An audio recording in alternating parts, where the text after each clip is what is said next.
Hello, my name is Joseph Asamoah, Dr. Joe.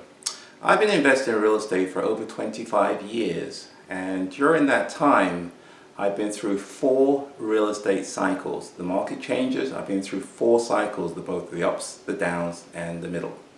And during that time I've learned a few things about what it takes to complete a successful real estate project, whether that be a buy and hold for long-term wealth, or whether that be a buy, fix and flip for short term.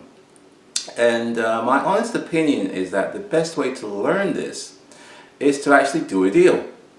I mean, it's not by listening to a CD or MP3 file or reading a book or going to a 1-day, 2-day, 3-day boot camp or seminar. It's to actually do a deal. Now, if you're unable to do a deal, the next best thing to learn is to look over the shoulders of somebody who's more experienced, who's more successful as they execute a deal. And that's the best way. So what I try to do is something a little different this time, and that is to create a multi-part video series as you look over the shoulders of me as I complete a transaction. This is a major renovation, around $250,000 worth of renovation, as we're transforming a really ugly house into a beautiful home. And we're going to look over the shoulders of somebody who is a new investor, and you'll see the project from their perspective in terms of what it takes to complete a transaction. You'll see the good, the bad, the ugly, what goes right, what goes wrong, and what are some of the decisions that we go through in transforming a property. So I hope you enjoy this video series, and hopefully we'll be able to work with you soon. See you later.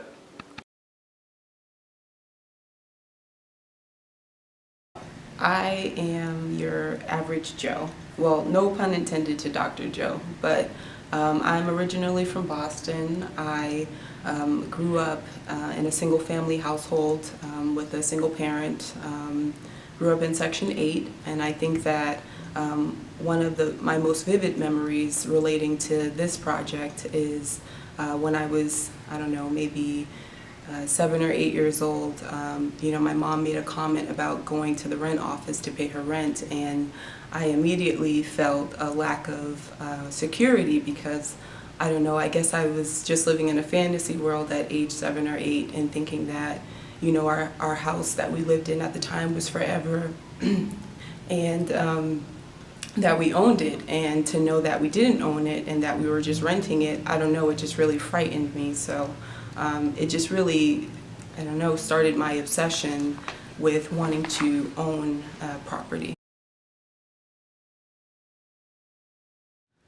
So as I mentioned earlier, when I was 7 or 8, I really developed an obsession with owning property because, I really thought that meant that, I thought that equated security. In my eyes, it equated security. So it was something that I was really looking to pursue as I had gotten into my teen years. And then in my early 20s, I had started to work for someone who, it became pretty evident after a few weeks of working with him that he just had a lot of money.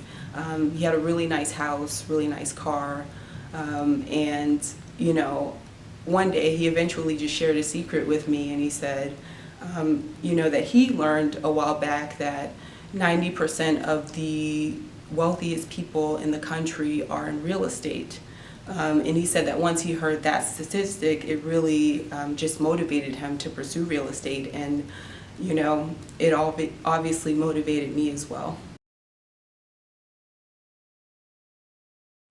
So this realtor I met said that he really understood where I was trying to take things in terms of my own personal journey, and he said, I know a great guy. He is very generous, very knowledgeable. He's a successful developer in the area, and he actually runs a program where he teaches students by allowing them to look over his shoulder as he goes through rehab projects within the district.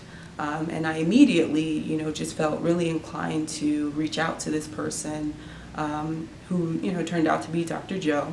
And since then, he's just done nothing but take me under his wing. So Dr. Joe and I connected, and we talked about what my goals were, and we talked about, you know, his background and his experience, and you know, I was really curious about how I could get into the program, and we kind of bartered a little bit with, you know, services that I could offer him to help him be successful in his business, and then in return he could allow me entry into the program.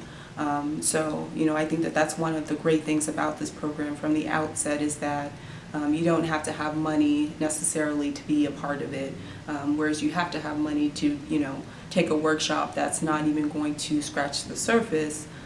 This is a program where, you know, if you have some skills that would be of value to Joe, you can definitely trade those for some really valuable knowledge. And so I was lucky enough to be afforded a spot into the program, and what I'm expecting is to really be able to take my dream to the next level. I'm expecting to be able to, you know, really go step by step with a rehab project. One of the good things about this project is that it's a large scale project, and when I start out, I'll probably start out small or medium scale. So if I can witness this large scale project, I think that it'll really help me be able to transfer to something smaller scale. And I'm really looking forward to just, you know, really just looking over his shoulder, understanding better the role of the contractor, and kind of, you know, how that relationship needs to play out, understanding building permits and all other kinds of permits that are required to even do any type of rehabbing, understanding design, location. All of those things are very valuable, and very, you know, various subjects that I expect to cover throughout this program. And I expect that at the end of it, you know, I'll be able to get a deal, and that Dr. Joe will look over my shoulder and just kind of help me, you know, lead me down a journey that he's on.